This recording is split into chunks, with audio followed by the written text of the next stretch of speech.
matagutlo, matagadlaw. Adunay mga panghitabo dito sa kauluhan. Panghitabo sa gawa sa atong nasod ug adunay mga panghitabo dinhi sa atong dapit. Mga panghitabo nga mao'y makapaikag sa katawhan nga mabinantayon sa lakat ug dagan sa panahon karon. Itanyag ning istasyon DXSR ang 7 o'clock Breakfast News.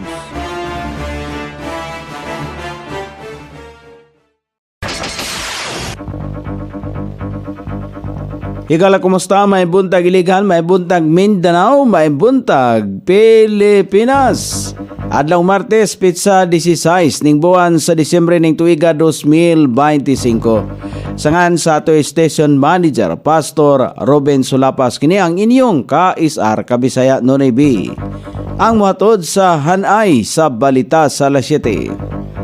O karon sa uluhang tudling sa itong mga balita, batano mag-uma nga mitapos og internship sa Taiwan gipasidunggan sa LGU Iligan.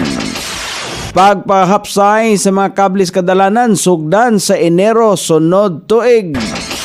Top 17 ka VEWC desk officers sa Iligan gipasidunggan sa LGU. Sa kauluhan, DND gitawag nga propaganda ang deklarasyon sa CPP-NPA nga 4-day ceasefire.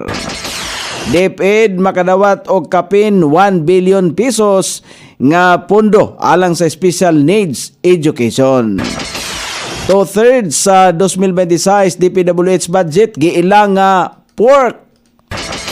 Balita sa gawa sa nasod, Japanese Prime Minister Takaichi gilista nga third most powerful women sa Forbes list. Balita sa kinabuhing Kristohanon, usa ka Kristohanong university sa Amerika gitinguha nga mapalapdan.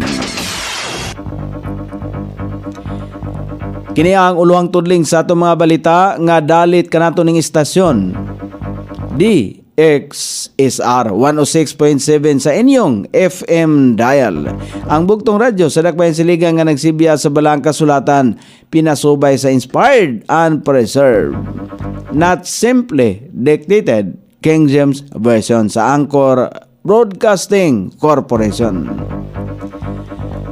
O karon sa kompleto nga detalye, gipahigayon ang pagpasidungog kang Gia Joy Cabasa, usa ka batanong mag-uma nga bag-uhay lamang mitapos sa iyang 11 ka bulan nga internship sa Taiwan. Midawat si Cabasa og plaque of recognition og certificate gikan sa Ministry of Agriculture sa Taiwan. Ang plaque nag-ila sa iya ang malampusong pagkumpleto sa Filipino Young Farmer Internship Program sa Taiwan, usa ka programa nga nagpalambo sa agricultural leadership, technical competency o cross-cultural collaboration. Naghatag og suporta si Mayor Frederick Xiao kang Cabasa sa wala pa siya mobiyahe padulong sa Taiwan. Giawag usab sa City Agriculturist Office ang mga kabatanunan sa Iligan nga moapil sa mga programa alang sa mga batanong mag-uuma. Gipahigayon sa Iligan City Disaster Risk Reduction and Management Office kinsa maoy mangulo sa task force hapsay linya o sa mga opisyal sa Barangay Villaverde, Poblasyon Mayahay, San Miguel o Barangay Palao ang coordination meeting kalabot sa unang pagpamutol sa mga inactive wires o pag-ibot sa mga daan nga mga postes diha sa kadalanan. Sumala pa ni Armien Aloro, ang head sa ICDRMO, sa Enero 6 o 7, 2026 ang unang operasyon. Matag Martes ug Miyerkules ipahigayon ang maong kalihukan sa mga representante sa barangay. Unang ipahigayon ang operasyon sa Quezon Avenue gikan sa daan nga Gaisano hangtod sa Calda sa Barangay Poblasyon. Ang task force nga gilangkuban sa ICDRMO, mga telcos og Iligan Light and Power, City General Services Office, City Engineers Office og City Traffic and Parking Management Office nga maoy muputol, mubandol sa mga wires og muhipo sa maputol nga mga linya. Tinguha sa task force nga mahapsay ang mga kable og ang poste aron limpyo ang ngutan-awon og malikayan ang malikayan nga masabod ang mga dagkong sakyanan. Dugang panialoro, sinugdanan lang kini sa pagpanglimpyo sa mga linya ang pagmugna sa task force o paghapsay sa mga linya alayon sa Executive Order 79 ni Mayor Frederick Siao. Gipay gayon sa LGU Iligan, pinagi sa Gender and Development ang pagpasidungog sa Top 17 ka VAWC Violence Against Women and Children Desk Officers. Ang matag usa kanila nakadawat og 3,000 pesos samtang ang mga wala napili nakadawat usab og consolation prizes. Lakip sa top 17 ang mga VAWC Desk Officers gikan sa Barangay Akmak, Barangay Abono, Dikilaan, Bakong Silang, Kiwalan, Luinab, Mainit, Mayahay, Mandulog, Maria Cristina, Palao, Poblasyon, Santiago, Santo Rosario, Santa Elena, Aperto Minobo ug Tubod. Ang pagpili sa top 17 gibase sa ilang performance isip VAWC Desk Officers. Awhag ni Asinire Madali, head sa Gender and Development sa Nahibiling 27 ka VAWC Desk Officers, nga mas magpaningkamutan pa ang ilang trabaho aron mas mapahatod nila ang maayong serbisyo sa mga kababayenan o kabataan. Ang pagpasidungog gihimo atol sa Summit on Ending Violence Against Women and Children 2025 niadtong Disyembre 12 isip pagtakop sa 18-day campaign to end violence against women. O karon sa balita sa kauluhan, gitawag sa Department of National Defense nga usa ka propaganda ang deklarasyon sa Communist Party of the Philippines, New People's Army, nga upat ka adlaw nga ceasefire nga magsugod sa alas 12 sa kadlawon sa Disyembre 25 hangtod sa alas 11:59 sa gabi sa Enero 1. Sumala pa sa DND, luyo sa nasoyng anunsyo, magpadayon paghihapon ang mga operasyon sa militar sa kagamhanan karong holiday season. Buot pasabot niini nga padayon nga maghatag og suporta ang armadong kusog sa Pilipinas sa Philippine National Police aron mamintinar ang peace and order sa panahon sa Kapaskuhan. Samtang giawhagan sa DND ang mga nahabilin pang mga miyembro sa CPP-NPA nga mosurrender na sa kagamhanan og makigtambayayong aron sumpuon ang pagkabayolente og hatagan og dalan ang pagmintinar sa kalinaw sa nasod nga Pilipinon. Makadawat ang Department of Education og 1.04 bilyones pesos nga pondo aron magamit sa Special Needs Education Program sa sunod nga tuig.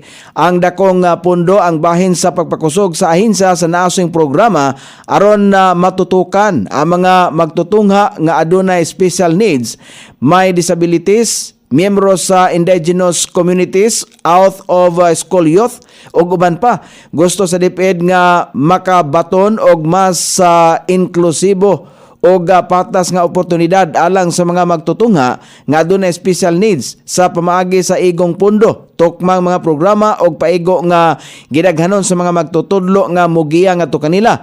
Alang sa mga miyembro sa Indigenous Peoples Education Program, adunay 154 milyones pesos nga suporta alang sa sunod nga tuig. Adunay kapin 482,000 ka IPED learners nga gilauma nga makabenepisyo nini. Mokabat usab sa 897 milyones pesos ang pondo ang gigahin sa ahinsya alang sa Alternative Learning System ALS sa 2026. Ang mas dako nga pondo ang kabahin usab sa pag-focus sa ahinsya sa halos 640,000 ka mga ALS learners og matabangan kining tanan nga magpadayon ang ilang pagtungha. Mahinungdanon ang suporta sa learners with special needs base sa balaodnong budget nga giaprobahan sa Senado. Gibanabanang 2/3 sa balaodnong 2026 budget sa Department of Public Works and Highways ang matawag nga PORC o discretionary funds sumala pa sa taho sa Philippine Center for Investigative Journalism. Luyo kini sa panawagan alang sa reforma nakakuha pagyapon sumala pa og dakong alokasyon ang mga distrito sa mga lider sa Kamara. Lakip na ang kang Speaker Faustino Budji D. III nga dunay 23 bilyones pesos nga insertions na gikuhaan usab sa Senado ang DPWH. Ang budget gikan sa 625 bilyones pesos paingon sa 570 bilyones pesos sa pamaagi sa pagtangtang sa mga questionable nga project. Luyo sa pagluwat sa pwesto, nakakuha pagyapon og 6 bilyones pesos ang distrito ni kanhi Speaker Martin Romualdez, samtang ang distrito ni Representative Yevgeny Imano ang nakadawat og 6.35 bilyones pesos. Ang Zamboanga del Norte nga giila nga pinakakabos nga nalawigan sa nasod ang nakadawat lamang og 6.33 bilyones pesos alang sa tulo ka distrito nini. Gitangtang usab ni DPWH Secretary Vince Dizon ang mga lokal nga flood control project katarungan sa pagpakunhod sa orihinal nga 880 bilyones pesos nga balaodong budget. Sa pinakaunang higayon gibuksan sa publiko ang bicameral meetings sa Kongreso alang sa deliberasyon sa budget alang sa transparency. Wala pa motubag niini ang kampo ni Speaker D ug uban pang gitumbok nga opisyal. O karon sa balita sa gawa sa nasod, gilista si Japanese Prime Minister Sanai Takaichi nga ikatulo sa Forbes list isip most powerful power woman sa tuig 2025. Gikataho sa Forbes list nga si Takaichi usa sa mga hardline conservative nga leader. Ang pagkalista ni Takaichi naglarawan o naglagway kaniya isip imahe sa power dynamics o stability sa tibok East Asia region. Si Takaichi ang pinakaunang leader nga gikan sa Asia ang nalista human nga ang top 1 o top 2 sa naasong listahan nga high profile nga mga opisyali sa European Union. O karon sa balita sa kinabuhing Kristohanon, gitinguha nga mapalapdan pa sa Union University, usa ka Kristohanong university sa Amerika nga kaalyado sa mga Baptist churches aron nga makahatag og quality education sa mga katawhan. Nagplano ang university nga ibalhin ang ilang operasyon gawa sa Memphis ug Tennessee sa may 36 hektarya kayutaan nga planong tukuran alang sa seminary ug uban pang programa. Ang bag-ong campus mao'y solusyon aron nga mag-abli og daghang programa o kurso og aron nga mahatagan og dekalidad nga edukasyon ang mga magtutungha. O karon sa kahimtang sa pagbanabana sa dagan sa panahon, padayon gyapon makaapektar ang shoreline sa mga dapit sa Central Luzon. Northeast monsoon ang makaapektar sa Northern Luzon o ubang bahin sa Central Luzon. Samtang easterlies ang makaapektar sa ubang nasod o lakip na din sa Mindanao. Ang Aurora, Quezon, Bicol Region, Caraga, Davao Region, Northern Samar, Eastern Samar, Southern Leyte, Cagayan, Isabela, Quirino, Nueva Vizcaya, Apayao, Kalinga, Mountain Province, Ifugao, Metro Manila, Ilocos Region, ubang bahin sa Cordillera Administrative Region, ubang bahin sa Cagayan Valley, ubang bahin sa Central Luzon, ubang bahin sa Calabarzon, ubang bahin sa nasod nga Pilipinon. Makasinati pagyapon karong adlaw, ilabi na sa panahon sa kapunon ug madag-umon nga kalangitan, inubanan sa patak-patak nga mga pag-ulan. Kini epekto sa shoreline, easterlies ug northeast monsoon. Sukod sa temperatura dinhi sa dakbayan siligan, ang kabugnaon ana sa 22 ug ang kainiton mosangko sa 27 degrees centigrado. Ang adlaw misilang kaniya sa alas 6:14 ug mosahop unya sa alas 5:30 sa sayong takna sa kagabihon.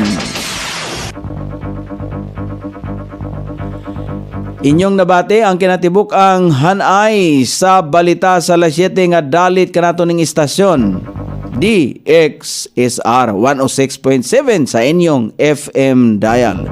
Ang bugtong radyo sa dakbayan silingan nga nagsibya sa balang kasulatan, pinasubay sa inspired and preserved, not simply dictated King James Version sa Anchor Broadcasting Corporation. Sangan sa tigsulat sa atong balitang international ug sa kinabuhing Kristohanon, pitjan sa balitang lokal, Coney Island. Sa ato station manager Pastor Robin Solapas, kini ang inyong KSR Kabisaya Nonibi. Magpasalamat ug moingon maayong buntag, Iligan.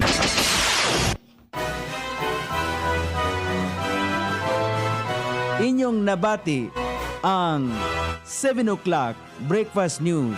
Hangtod na usab og mga adlaw sa samang takna o sa samang istasyon. Daghang salamat sa iyong pagpaminaw ug maayong buntag.